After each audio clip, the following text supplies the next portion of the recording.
सो hey guys, आज हम सीखने जा रहे हैं कंपोनेंट्स ऑफ अ कंप्यूटर। तो इस वीडियो में हम लोग बहुत सारी चीज़ें सीखने वाले हैं। तो एकदम डिटेल में ये वीडियो सुनना और देखना भी। आपको इमेजिनेशन भी कर सकते हो, बिकॉज होता क्या है कि लाइक बहुत ज़्यादा इजी चीज़ें आप अगर सुन भी रहे हो तो आपको बहुत ज़्यादा हेल्पफुल होगा। तो यहाँ पे टेबल्स ऑफ कंटेंट देख लेते हैं हम लोग। इस वीडियो में देखने वाले सीपीयू क्या होता है, कंट्रोल यूनिट, एएलयू क्या होता है, memory unit, input output device, ये सारी चीज़ें हम लोग देखने वाले स्पेसिफिकली इस वीडियो के अंदर। ओके, तो हम लोग स्टार्ट करते हैं। तो सबसे पहले सीपीयू। सीपीयू क्या होता है? सीपीयू का फुल फॉर्म होता है सेंट्रल प्रोसेसिंग यूनिट। ये आप जो देख रहे हो लेफ्ट साइड में, ये है सीपीयू। ओके, तो सीपीयू कुछ ऐसा दिखता है। अभी आपको आपको बचपन में पढ़ाया गया होगा कि सीपीयू का मतलब होता है ये जो डब्बा है वो। तो ये डब्बा जो है वो सीपीयू नहीं है, इसको हम लोग बोलते हैं सिस्टम यूनिट, या फिर आप कैबिनेट भी बोल सकते हैं। अगर इसके अंदर सारा का सारा सिस्टम डाला हुआ है तो हम लोग सिस्टम यूनिट बोल सकते हैं, और ये खाली है, उसके अंदर कुछ नहीं है, तो हम लोग इसको कैबिनेट बोलते हैं। ओके, आई होप आपको समझ में आ रहा होगा ये चीजें। तो सीपीयू मतलब ये जो लेफ्ट में दिख रहा है वो, और राइट साइड में जो है वो है सिस्टम यूनिट। ये चीज याद रखना कि इसको हम लोग सीपीयू नहीं बोलते। इसके अंदर होता है ये सीपीयू। ये बहुत छोटा होता है, जो हमारा वो बोलते हैं ना क्रैक जैक वाला जो बिस्किट आता है, या टाइगर बिस्किट ले लो, तो इतना सा वो प्रोसेसर होता है सीपीयू। अभी सेंट्रल प्रोसेसिंग यूनिट, ये इतना बोलने को किसी का टाइम नहीं होता, तो वो सिर्फ और सिर्फ प्रोसेसर बोलते हैं इसको। क्यों? क्योंकि यार कौन ही बोलेगा यार सीपीयू, सेंट्रल प्रोसेसिंग यूनिट। इससे जब प्रोसेसर बोल दो बहुत ज्यादा इजी हो जाएगा, इसीलिए। तो यहाँ पे प्रोसेसर के अंदर क्या क्या चीज होती है? प्रोसेसर के अंदर होता है memory unit, arithmetic logic unit and control unit. ये तीन चीजें होती है मेन, जो मेन चीजें की बात कर रहा हूँ मैं। ओके, सो मेन चीजें तो यही तीन होती है। इसके बाद हमारे पास इसमें और भी चीजें आती है, लेकिन वो हम लोग आगे देखेंगे। ऑफकोर्स हम लोग आगे पढ़ने वाले, तो या तो हम लोग मेमोरी यूनिट देख लेते हैं। तो मेमोरी यूनिट हम लोग और डिटेल में जाएंगे आगे, लेकिन एक बेसिक चीज बता दो। मेमोरी यूनिट के अंदर है ना, जो डेटा है वो स्टोर होता है। अभी इसमें टाइप्स होते हैं, जैसे कि जो डेटा है वो टेम्पररी स्टोर हो रहा है, जो डेटा है वो परमानेंट स्टोर हो रहा है। तो इस तरीके की चीजें होती है। अभी यहाँ पे जो हम लोग मेमोरी की बात कर रहे हैं वो है प्राइमरी मेमोरी, या फिर आप बोल सकते हैं मेन मेमोरी। तो मेन मेमोरी के अंदर हम लोग जो डेटा है वो स्टोर करते हैं। जो प्रोसेसर के अंदर जो मेमोरी होता है ना, उसको हम लोग मेन मेमोरी के अंदर काउंट करते हैं, या फिर आप बोल सकते हैं प्राइमरी मेमोरी। उसके अंदर जो डेटा यूज होने वाला है, अगर जैसे कि मैंने बोला कि 5+3 कर दो, तो 5 प्लस की साइन और 3। तो ये जो चीज है, अभी जैसे कि अगर मैं ये एग्जांपल बता ही रहा हूँ, तो 5 और 3 जो है वो उसको हम लोग ऑपरेंड बोलते हैं, और जो प्लस है उसको हम लोग ऑपरेटर बोलते हैं। ये चीज ऑफकोर्स हम लोग के इस चैप्टर में नहीं है, बट मैं जब आपको बता रहा हूँ। तो ये तीनों चीजें प्रोसेसर के जो मेन मेमोरी है वहां पे स्टोर होगा, और फिर जब भी मैं प्रोसेस करने बोलूंगा कि इज इक्वल टू साइन और एंटर मारूंगा, तो एंटर मारते ही वो प्रोसेसर के पास जाएगा, बोलेगा भाई इसने ये चीजें दी हुई है, 5 दिया हुआ है, 3 दिया, दोनों को प्लस करने बोला है, तो इसको प्लस करके मुझे आंसर दे दो। तो जो प्रोसेसर है वो उसको प्लस कर देगा और आंसर दे देगा। ओके, तो इस तरीके की चीजें होती है। इसके बाद एएलयू। अब मैंने ये जो कैलकुलेशन बताया आपको, तो जो मेमोरी है वो बोलेगा भाई ये करके दे दे, तो वो बोलेगा एएलयू को कि इसने ये चीजें दी है तो इसको करके दे दे मेरे को, 5+3 करके दे दे, तो मेरे को जो भी आंसर है वो एएलयू मेरे को करके दे देगा। एएलयू का फुल फॉर्म है arithmetic and logic unit. Arithmetic मतलब प्लस माइनस मल्टीप्लाई डिवाइड, ये चीजें वो कर सकता है। लॉजिकल मतलब मेरे को कोई चीजें कंपेयर करनी है, जैसा कि मेरे को बताना है क्या 0 और 1 अलग अलग है, क्या 10 और 20 अलग अलग है, या फिर मैं सिंपली एक प्रैक्टिकल बेस्ड एग्जाम्पल लूँ, तो मैं मेरे को वहां पे बताना है कि अगर लाइक एक समझ लो कि मेरे और किसी मेरे दोस्त के मार्क्स अगर इक्वल है, तो मेरे को बता देना। तो मैं सारे दोस्तों का मार्क्स डाल दूंगा, जितने भी लोग हैं मेरे क्लास में सबके मार्क्स डाल दूंगा, और मैं देखूंगा यार किसके मेरे से इक्वल है, या फिर मैं बोलूंगा किसके मेरे से ज्यादा मार्क्स है। तो इस तरीके कुछ लॉजिकल काम जो मेरे को करवाना है, तो वो एएलयू करेगा। Okay, so this was the thing. इसके बाद आता है कंट्रोल यूनिट। जो कंट्रोल यूनिट है वो पूरा अपने को कंट्रोल करता है, लाइक जो कंप्यूटर के अंदर जितनी चीजें हैं ना उसको कंट्रोल करता है। जैसे कि अगर ह्यूमन बॉडी में देखो तो अपना जो ब्रेन है वो समझ लो वो सीपीयू है। तो अगर मेरे को कोई चीज कैलकुलेशन करनी है तो ब्रेन ब्रेन के अंदर ही सारी चीजें होगी। और अगर मैं बोलूँ लाइक कि मेरे को हाथ कान को टच करना है या कुछ भी करना है, तो ये जो कंट्रोल हो रही है, जो चीजें कंट्रोल हो रही है, वो ब्रेन ही कर रहा है। तो ब्रेन के अंदर ही कंट्रोल यूनिट नाम का चीज होती है। ब्रेन के अंदर ही या फिर उसके प्रोसेसर के अंदर ही कंट्रोल यूनिट होता है, एएलयू होता है, और एक मेन मेमोरी भी होती है। मेमोरी बाहर भी होती है, मेमोरी सीपीयू के अंदर भी होती है। सीपीयू के अंदर जो मेमोरी होती है वो थोड़ी सी फास्ट होती है, और बाहर जो होती है वो थोड़ी सी स्लो होती है। ओके, तो यहाँ पे अभी हम लोग मेमोरी के बारे में ही जान लेते हैं, क्योंकि आपको एकदम अच्छे से समझ में आ जाए। तो मेमोरी होती है दो तरीके की। पहली होती है प्राइमरी मेमोरी, दूसरी होती है सेकेंडरी मेमोरी। प्राइमरी मेमोरी को हम लोग मेन मेमोरी भी बोलते हैं। तो यहाँ पे जो मेमोरी है उसके अंदर हम लोग जो डेटा है वो बिट्स और बाइट्स में स्टोर करते हैं। मेमोरी के अंदर स्पेसिफिकली बाइट्स में ही डेटा स्टोर होता है हमेशा। तो यहाँ पे आप देख सकते हो, यह एक छोटा सा चार्ट मैंने बनाया है, और तो और जो मेमोरी है उसके अंदर millions of bytes data store हो सकता है। तो यहाँ पे किसी को नहीं पता, तो यहाँ पे सबसे पहला जो आता है वो आता है बिट्स, एकदम स्मॉलेस्ट यूनिट जो कंप्यूटर के अंदर जिससे हम लोग चीजें बोलते हैं ना, कैलकुलेट वगैरह करते हैं, वो होती है बिट्स। बिट्स एक बाइनरी नंबर होता है। बाइनरी नंबर में सिर्फ और सिर्फ दो अल्फाबेट है, 0 और 1। तो अगर मैं बोलूँ एक बिट तो उसमें या तो 0 होगा या तो 1 होगा।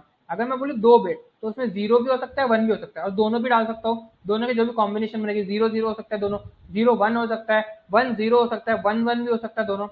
तो ये पॉसिबिलिटी चार बनती है अगर मेरे पास दो बॉक्स है। ओके, तो अगर मैं बिट की बात कर रहा हूँ, एक बिट, तो एक बिट में अगर या तो 1 होगा या तो 0 होगा। और अगर मैं निबल की बात करूँ तो निबल के अंदर स्पेसिफिकली चार हम लोग डेटा डाल सकते हैं। तो वो 1 0 1 0 भी हो सकता है, 1 0 0 1 भी हो सकता है। लाइक जो भी पॉसिबिलिटीज बनती है वो सारी की सारी पॉसिबिलिटी हो सकती है। ओके, कहने का मतलब ये है कि हमारा सबसे स्मॉलेस्ट यूनिट जो होता है वो है बिट्स। बिट्स के अंदर 0 या तो 1, दोनों में से कोई एक चीज आएगा। और फिर निबल, निबल के अंदर ये 0 1 का ही कॉम्बिनेशन आएगा। और बाइट्स, निबल के अंदर चार होते हैं। लाइक निबल के अंदर हम लोग सिर्फ चार ही डेटा डाल सकते हैं। तो 0 1 0 1 भी हो सकता है, कुछ भी हो सकता है, लेकिन चार ही डिजिट आएंगे। बाइट के अंदर टोटल 8 डिजिट आएंगे। ओके, बाइट के अंदर, एक बाइट के अंदर 8 डिजिट आएंगे। और ऐसे ही करके वो आगे आगे जाता जाएगा। अगर मैं एक बाइट का बोलूँ तो उसके अंदर 8 डिजिट आएंगे, 8 बिट आएंगे। ओके, फिर उसके बाद हम लोग और भी चीज़ देख सकते हैं, जैसे कि हमारे पास बाइट्स ले लिया, उसके बाद आता है किलो बाइट। तो अगर मैं देखूँ तो 1024 बाइट्स में, मतलब एक किलो बाइट में 1024 बाइट आएंगे। एक किलो बाइट में 1024 बाइट्स आएंगे। एक मेगाबाइट में 1024 किलो बाइट आएंगे। तो इस तरीके से आप ये चार्ट देख सकते हो। यहाँ पे मैं आगे नहीं जाने वाला, खाली मैं आपको पढ़ के बता दूं, kilo byte, megabyte, gigabyte, terabyte, petabyte, exabyte, ये हम लोग के बोलते हैं कि डेटा स्टोरिंग की कैपेसिटी है। ओके, तो इस तरीके से हम लोग डेटा स्टोर कर सकते हैं। इसके अंदर मिलियंस ऑफ चीजों में मिलियंस ऑफ डेटा होगा। सो या इसके बाद हम लोग देखते हैं प्राइमरी मेमोरी। प्राइमरी मेमोरी सबसे फास्ट मेमोरी होती है। इसके अंदर भी और होते हैं, लाइक एक एकदम फास्ट होगी, एक एकदम स्लो होगी, लाइक इसके अंदर। लेकिन प्राइमरी मेमोरी के अंदर जितने भी स्टोरिंग जो डिवाइस होते हैं वो सारे सारे बहुत फास्ट होते हैं। तो यहाँ पे प्राइमरी मेमोरी को हम लोग मेन मेमोरी भी बोलते हैं। और तो और इसके अंदर जो डेटा करंटली यूज में है उसी को स्टोर किया जाता है। इसके अलावा हम लोग बोल सकते हैं कि इसके अंदर तीन पार्ट्स हैं प्राइमरी मेमोरी के अंदर, रैम, रोम और कैशे। कैशे हम लोग कभी कभी गिनते हैं प्राइमरी मेमोरी के अंदर, कभी कभी नहीं गिनते हैं, लेकिन हम लोग पढ़ रहे हैं तो कैशे भी पढ़ना जरूरी है। कुल, तो यहाँ पे रैम देख लेते हैं सबसे पहले। तो रैम का फुल फॉर्म है रैंडम एक्सेस मेमोरी। आपको नाम से क्या पता चल रहा है? रैंडम, अरे यार रैंडम यानी कि ऐसा बहुत रैंडम चीजें हो रही है मेरे साथ। मैं बोलूँ यार आज मेरे साथ बहुत ज्यादा रैंडम चीजें हो यार, पता नहीं यार क्या हो रहा है, सुबह में कुछ हुआ, दोपहर में कुछ हुआ, क्या हुआ पता नहीं चला। बहुत सारी रैंडम चीजें हो रही है। तो सिमिलरली रैम के अंदर रैंडमली डेटा एक्सेस होता है। रैंडमली एक्सेस होता है यानी एकदम फास्ट फास्ट डेटा जाता है, आता है, जाता है, आता है। ओके, रैम जो है वो वॉलेटाइल मेमोरी। अभी बोलेगा वॉलेटाइल क्या होता है? वॉलेटाइल का मतलब होता है कि अगर इलेक्ट्रिसिटी गई, इवन लैपटॉप भी देख लो या फिर कंप्यूटर भी देख लो, डेस्कटॉप भी देख लो, तो डेस्कटॉप के अंदर अगर मैं कुछ काम कर रहा हूँ, लाइट चली गई तो वो काम चला जाएगा अनटिल एंड अनलेस मैं सेव नहीं करता। तो एक ये चीज होती है। उसके बाद अभी सिमिलरली लैपटॉप में अगर बैटरी डाउन हो गया, मैं कुछ काम कर रहा हूँ अर्जेंट, मैंने देखा ही नहीं है, बैटरी डाउन हो गई, पीसी बंद हो गया या फिर लैपटॉप बंद हो गया, आप बोल सकते हैं। तो लैपटॉप बंद हो गया तो जो चीजें मैं काम कर रहा था वो सारी की सारी चीजें गई पानी में। सो ये चीजें है, वॉलेटाइल मेमोरी है, रैंडम एक्सेस मेमोरी बोलते हैं इसको। इसके अंदर दो टाइप आते हैं। सबसे पहला आता है एस रैम, जिसको हम लोग बोलते हैं स्टैटिक रैम। स्टैटिक रैम क्या होता है? इसके अंदर मैंने अगर कोई डेटा फिट कर दिया तो क्या होगा, वो जब तक मैं वापस चेंज ना करूं जब तक वो चेंज नहीं होगा। ओके, जैसे कि एक एग्जांपल ले सकते हैं, अभी हम लोग के कंप्यूटर के अंदर एक डेट लिखा हुआ रहता है। ओके, तो अगर आपने वो डेट मैनुअल पे सेट किया हुआ है और वो मैनुअल जो डेट है उसको आप समझ लो कि वो मैनुअल डेट को मैंने टाइम को, चल टाइम ले लेते हैं, मैंने वो टाइम को सेट कर दिया कि हमेशा 10 मिनट आगे का टाइम दिखाए। जो भी है टाइम मैंने सेट कर दिया कि आज 3:15 हो रही है, तो 3:15 जो डेट मतलब तारीख जब भी मैंने लगाया हुआ, तो उसके आगे ही वो आगे आगे बढ़ता रहेगा। उसका डेटा जब तक चेंज नहीं होगा, जब तक मैं उसको या तो ऑटोमेटिक ना कर दूं या तो मैं उसका डेट जो टाइम है वो चेंज ना कर दूं। तो अगर मैंने वहां पे ये जो है ना, ये एक स्टैटिक रैम का काम है। स्टैटिक रैम का काम सिंपली यही है कि अगर मैंने कोई चीज सेट की, जैसे टाइम सेट किया है, तो वो हमेशा कांस्टेंट रहेगा, उसी हिसाब से चलेगा जैसे मैंने उस टाइम पे सेट किया था। अगर मैंने कभी सेट किया था अभी 10 बजे, मैंने उस टाइम पे सेट कर दिया था कि 11 बजे, तो हमेशा जो मेरी घड़ी है कंप्यूटर की, जब मैंने सेट किया था तो स्टैटिक रैम के अंदर स्टोर हो गया कि इसके अंदर जो डेट है, टाइम जो है वो 1 घंटा आगे का है, तो हमेशा वो 1 घंटा आगे का ही टाइम दिखाएगा। ओके, तो इस तरीके की चीजें होती है। तो लाइक वो क्लॉक तो हम लोग को पता ही है, हम लोग 60 सेकेंड वो काउंट होता है और फिर उसके आगे बढ़ता है, तो वो चीजें उसी हिसाब से चलती रहेगी, लेकिन हमेशा वो टाइम 1 घंटा मेरे को आगे दिखाएगा। जो भी मैंने सेट किया जिसके हिसाब से, अगर मैंने पीछे सेट किया तो पीछे दिखाएगा, आगे आगे सेट किया तो आगे दिखाएगा। तो ये था एग्जाम्पल स्टैटिक रैम का। इसके बाद आता है डायनेमिक रैम। डायनेमिक रैम आपने बहुत जगह पे सुना होगा। डायनेमिक, देखो स्टैटिक रैम के अंदर मैंने डेटा डाल दिया, तो अनटिल अनलेस मैं वापस चेंज ना करूं, जब तक चेंज नहीं होगा। डायनेमिक रैम इसका उल्टा होता है। इसके अंदर हम लोग बहुत सारा जो डेटा है वो रैंडमली जाता है, बहुत ज्यादा फास्ट फास्ट डायनेमिकली जाता है। स्टैटिक मतलब स्थिर, डायनेमिक मतलब कि उसका जो डेटा है वो चेंज हो रहा है बार बार। ओके, जहां पे डेटा बार बार चेंज हो रहा है उसको हम लोग बोलते हैं डायनेमिक रैम। जो पहला जो डायनेमिक रैम बना था वो था एसिंक्रोनस। एसिंक्रोनस रैम, अभी यार बोलेगी ये क्या होता है यार, मैंने डायनेमिक रैम सुना था। डायनेमिक रैम में जो सबसे पहला बना था वो था एसिंक्रोनस डायनेमिक रैम। इसमें क्या होता था ना कि हमारी क्लॉक जो सीपीयू उसकी क्लॉक स्पीड होती है, आपने देखा होगा कि लाइक इसकी इतनी क्लॉक स्पीड है, 5 गीगाहर्ट्ज की क्लॉक स्पीड है, ऐसा कुछ स्पीड देखा होगा।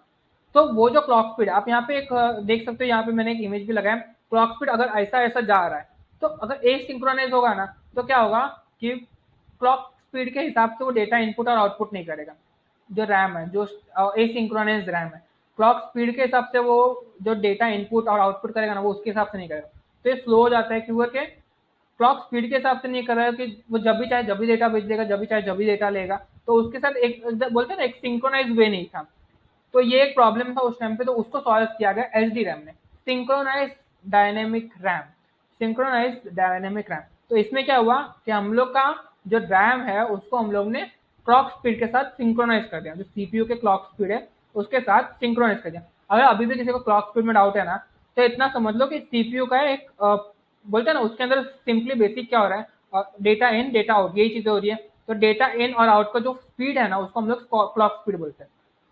जितना ज्यादा स्पीड उतना ही फास्ट डेटा ट्रांसफर होगा मेमोरी के और रैम के, और उतना ही फास्ट आपके जो प्रोसेसेस है वो हो गए। अगर मैं कोई गेम खेल रहा हूँ, आपने देखा होगा कि अगर मैं i3 के अंदर खोलता हूँ गेम, तो उसका क्लॉक स्पीड जनरली कम होता है और i7 में जनरली ज्यादा होता है क्लॉक स्पीड। तो जितना ज्यादा क्लॉक स्पीड उतना फास्ट जो प्रोसेसिंग होगी वो होगी। तो अगर मैं i3 में सेम गेम खोलूँ और i5 में खोलूँ और i7 में खोलूँ, तो i7 में ऑफकोर्स बहुत फास्ट खुलेगा गेम। ओके, तो यहाँ पे ये चीज थी। इसके बाद रोम्बियस डायनेमिक रैम, जो स्टैटिक रैम था उसका ही थोड़ा सा अपग्रेडेड वर्जन रोम्बियस डायनेमिक रैम था। ये ज्यादा दिन तक नहीं चली थी, क्योंकि इसकी जो कैपिंग थी वो 700 मेगाहर्ट्ज तक थी, तो इसके लिए ये बहुत ज्यादा नहीं चली। इसके अंदर भी लाइक स्टैटिक रैम के जैसा ही चीज था, लेकिन आप बोल सकते हैं थोड़ा सा फास्ट हो गए थे as compare to asynchronize dynamic RAM. जो लास्ट आई वो है डीडी रैम। डीडी रैम का फुल फॉर्म है double data dynamic RAM. Okay, D का फुल फॉर्म है डबल डेटा, फिर दूसरा जो डी है उसका डायनेमिक रैम। तो डीडी रैम के अंदर क्या हुआ, हम लोग जब इनपुट ले रहे आउटपुट ले रहे, दोनों टाइम पर प्रोसेसिंग हो रही है, तो हम लोग एक ही टाइम पे डबल डेटा भेज रहे हैं। अभी समझ लो एसिंक्रोनाइज में आप समझ लो 5 क्लॉक स्पीड में वो एक डेटा भेज रहा है, तो सिंक्रोनाइज में क्या होगा, 5 क्लॉक स्पीड में वो 5 डेटा भेज देगा। क्योंकि एसिंक्रोनाइज उसको पता नहीं है कभी डेटा भेजना है कभी डेटा लेना है, तो सिंक्रोनाइज हो जाता था। सिंक्रोनाइज हो गया तो जितनी क्लॉक स्पीड उतना ही डेटा जा रहा है। तो अगर 5 क्लॉक स्पीड है तो 5 डेटा जाएगा और 5 डेटा आ सकता है। ओके, लेकिन डबल डेटा में क्या हुआ कि एक क्लॉक साइकिल में हम लोग 2 डेटा भेज रहे हैं। तो क्या हुआ, अगर मैं 5 क्लॉक साइकिल हुई तो उसके अंदर हम लोग 10 डेटा भेज देंगे। तो क्या हुआ, एकदम ही फास्ट हो गया, 10 डेटा भेज रहे हैं हम लोग, कितना फास्ट हो गया। तो यहाँ पे आपने फिर देखा होगा कि हम लोग के पास अभी DDR3 DDR4 ऐसे रैम आ गई।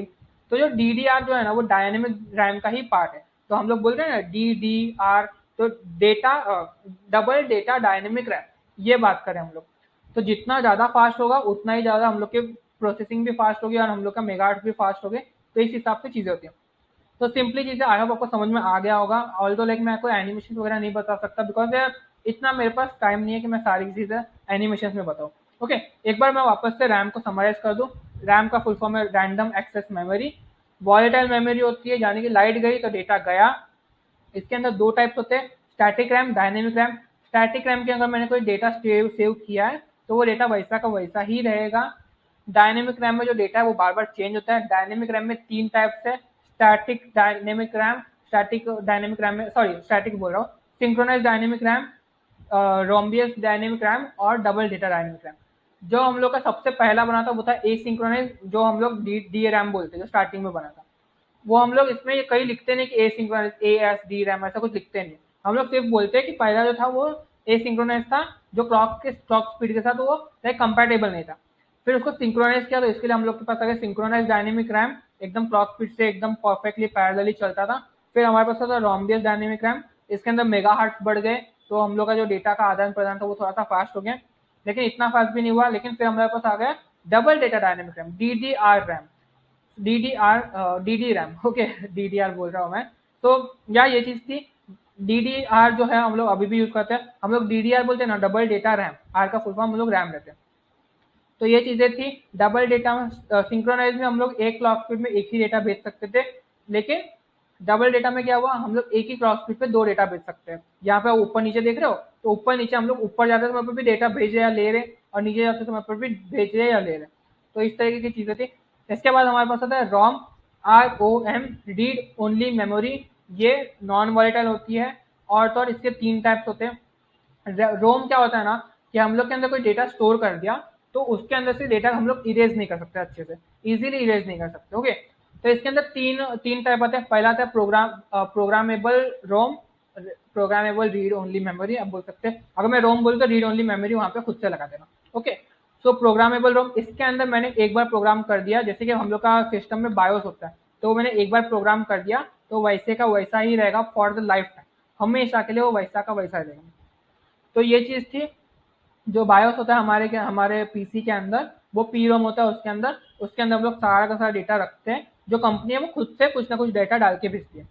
जो रोम का काम होता है वो हमेशा हमारे काम नहीं होता, वो कंपनी का काम होता है। कंपनी इसके अंदर कुछ पहले से डाल के रखती है, तो क्या यूजर को बहुत ज्यादा अच्छा एक्सपीरियंस मिले, तो यूजर बहुत सारा चीजें एकदम अच्छे से कर पाए। ओके, तो यहाँ पे पीरोम हो गया। पीरोम मतलब प्रोग्रामेबल जो हम लोग के बायोस होते हैं, वो एक एग्जाम्पल एकदम बेस्ट वाला होगा। फिर आ गया ईपी रोम, इरेजेबल प्रोग्रामेबल रोम। ईपी रोम में हम लोग जो डेटा है उसको इरेज करके वापस डाल सकते थे, लेकिन इसके लिए हम लोग को अल्ट्रा वायलेट रेज लगती थी।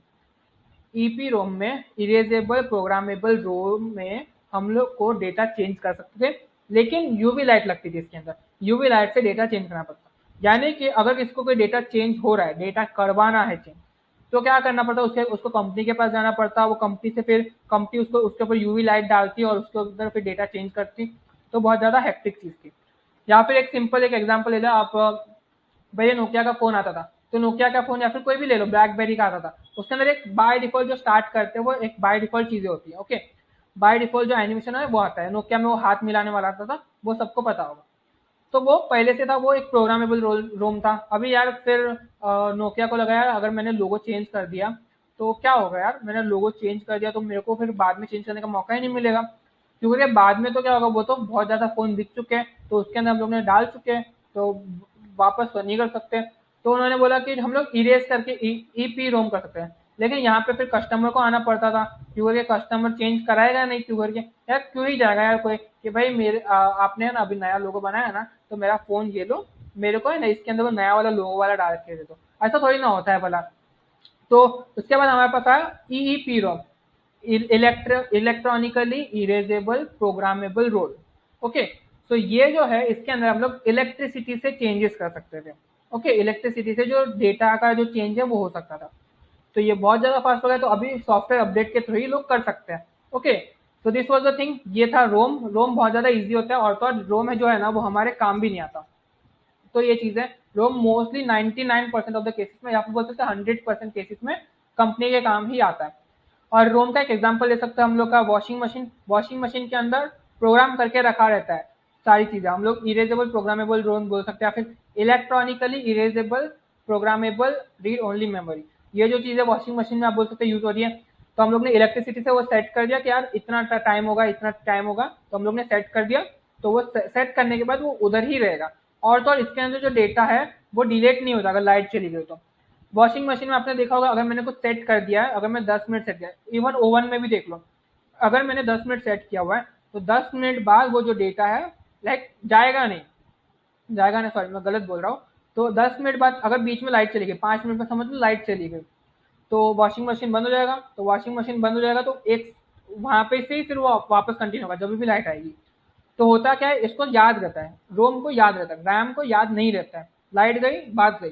तो ये चीज होती है। तो रोम के अंदर हम लोग स्पेशली इसीलिए प्रोग्राम लिख के रखते हैं कि जो है वो डिलीट ना हो। तो आपने देखा हो यार, कभी बायोस डिलीट होता है लाइट गई है तो नहीं, विंडोज करप्ट हो जाता है लेकिन बायोस जाता है नहीं होता है। तो ये चीजें है।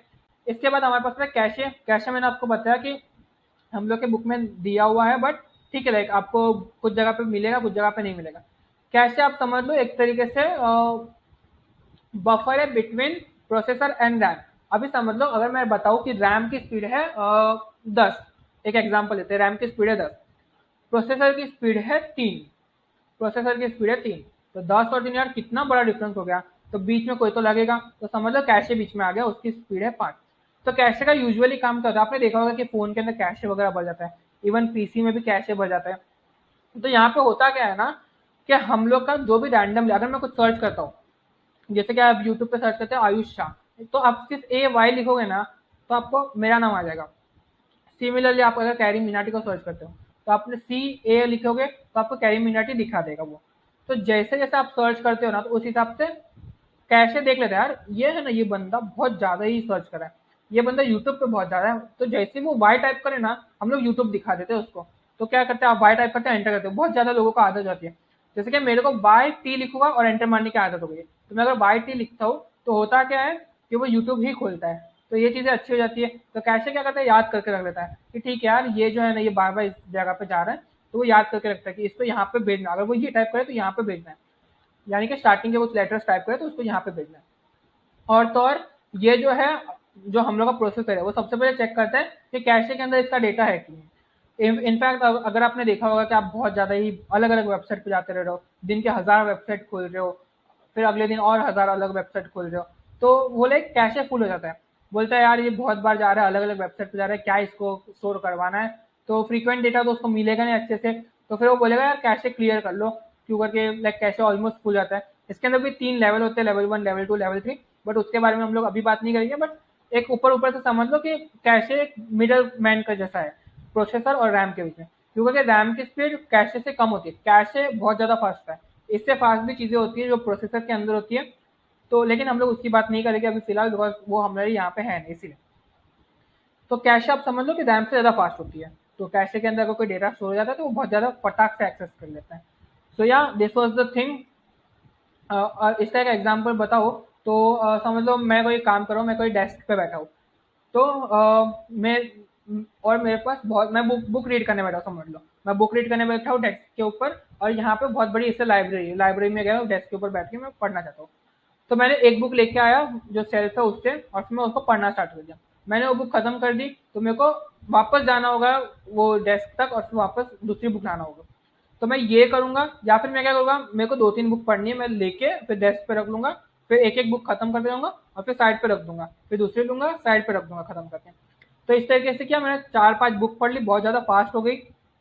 तो ये चीजें क्या हुई, मैंने वो जो वहां रखी थी डेस्क, समझ लो वो है हम लोग का जो क्या बोलते हैं, रैम समझ लो उसको, रैम तो नहीं बोलेंगे लेकिन उसको समझ लो कि स्टोरेज, जहाँ पे भी मैंने स्टोर करके रखा है, मेमोरी कार्ड या फिर अब उस पर एसएसडी वगैरह में स्टोर करके रखा, वहां से मैं रैम में लेके आया। मैं क्या बोला, मेरे को इतनी पढ़नी की मैं यहाँ पे रख देता हूँ, तो मैं एक एक खत्म कर रहा हूँ, तो जैसे जैसे एक एक उठा रहा हूँ मैं, तो वो आप समझ लो कि उठाने का जो प्रोसेस है वो कम से कम कैशे से हो रहा है, आप बोल सकते हैं। क्योंकि यहाँ पे अगर एक दूसरा एग्जाम्पल लूँ, तो आप खाना जो लेते हो, तो खाना लेते हो तो आपको एकदम प्रॉपर एक बड़े बर्तन में सबका खाना होता है, तो उसके अंदर से आपको अपने प्लेट में लेना है, तो बीच में जो चम्मच है वो चम्मच को आप बोल सकते हैं कैशे। तो इस तरीके से एग्जाम्पल्स आप बना सकते हो, और अगर आपको कोई एग्जाम्पल आता है तो आप बता दो। इसके बाद हमारे पास आता है सेकेंडरी मेमोरी। सेकेंडरी मेमोरी क्या होता है ना, कि हम लोग के पास एक कुछ ना कुछ डेटा होता है जो आपको अभी काम नहीं आएगा लेकिन फ्यूचर में काम आएगा। जो मेन मेमोरी है उसके अंदर वही डेटा काम आता है जो हम लोग को करेंटली यूज होने वाला है। मेन मेमोरी में जो यूज होने वाला डेटा है वही होता है। सेकेंडरी मेमोरी में जो अभी आपको यूज नहीं होगा लेकिन इन फ्यूचर काम आ सकता है, वो चीजें स्टोर करते हैं। ये जो है हम लोग इंसर्ट करते हैं सेकेंडरी मेमोरी को हमारे मदरबोर्ड में आप बोल सकते हैं, या हमारे कंप्यूटर के अंदर। तो हमारे कंप्यूटर के अंदर सेकेंडरी मेमोरी को इनपुट करना पड़ता है। ये नॉन वॉलेटाइल होती है, यानी कि अगर इसके अंदर कोई डेटा मैंने रखा है तो ये डिलीट नहीं होगा। ये एक अच्छी चीज है इसके बारे में। इसके अगर एग्जाम्पल देखा जाए तो मैग्नेटिक डिस्क, आपके पास मैग्नेटिक डिस्क बहुत पहले आती थी, और जो हम लोग के स्टार्टिंग में थे तो उसके अंदर ही सारा डेटा स्टोर होता था। मैग्नेटिक टेप, हमारे पास जो टेप्स होती थी वो भी एक चीज है, एग्जाम्पल है।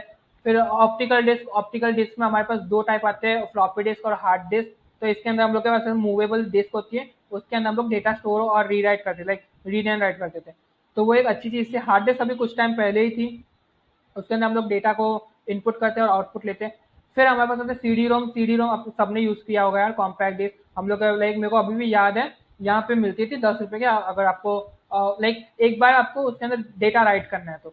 और दो मिलती थी, एक 10 की मिलती थी और एक 20 की मिलती थी। एक के अंदर ऐसा था कि आपने अगर एक बार कोई डेटा डाल दिया तो आपको फिर वो उसको चेंज नहीं कर सकते आप। लेकिन दूसरे वाले के अंदर ऐसा था कि आप 2-3 बार उसको डेटा चेंज कर सकते, 2-3 बार नहीं, ज्यादा ही टाइम कर सकते थे। तो यहाँ पे मैंने वो लिया था यार, मैंने उसके अंदर डेटा फिल किया था, कुछ मूवीज वगैरह डलवाने को बोली थी तो डाल के दी थी उसने। उसने तो नहीं, मतलब मैंने दूसरी जगह से लिया था। तो सीडी उससे खरीदी, मैंने बाहर से 2-3 मूवी डलवा दी और मस्त देख रहा था। उसकी एक लिमिटेशन होती है कि 700-800 MB का ही होता है ये सीडी जो होता है वो। फिर हमारे पास एस एस डी सबको पता होगा, हार्ड डिस्क बहुत ज्यादा फास्ट होती है, इसके अंदर कोई मूविंग पार्ट नहीं होता, लेकिन महंगी होती है यार। फिर स्मार्ट कार्ड, जो हमारा जो visa card, debit card, credit card होता है, तो उसके अंदर भी कुछ ना कुछ डेटा स्टोर रहता है, जैसे कि ये यूजर का अकाउंट नंबर क्या है। उसके अंदर एक मैग्नेटिक स्ट्रिप भी होती है और एक चिप भी होता है।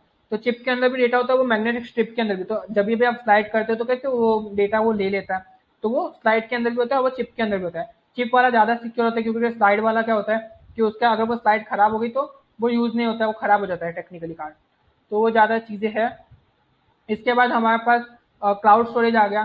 क्लाउड स्टोरेज यार सबको पता होगा, हम लोग गूगल ड्राइव वगैरह में स्टोर करते हैं, यानी कि किसी के सर्वर पे हम लोग डेटा को रख लें।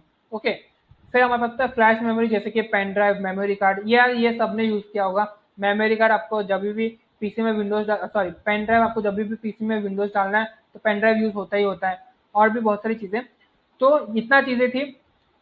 आई होप आपको ये सारा का सारी चीजें समझ में आई होगा। अगर आपको कुछ भी डाउट है, छोटा मोटा कोई भी ऐसा डाउट है, तो आप बेझिझक कमेंट करके पूछ सकते हो। हम लोग मिलते हैं नेक्स्ट वीडियो के अंदर। आई होप आपको ये वीडियो अच्छा लगा हो और सारी चीजें समझ में आई हो, जितना भी मैंने आपको अभी तक बताया। सो हम मिलते हैं नेक्स्ट वीडियो के अंदर, तब तक stay safe and bye bye.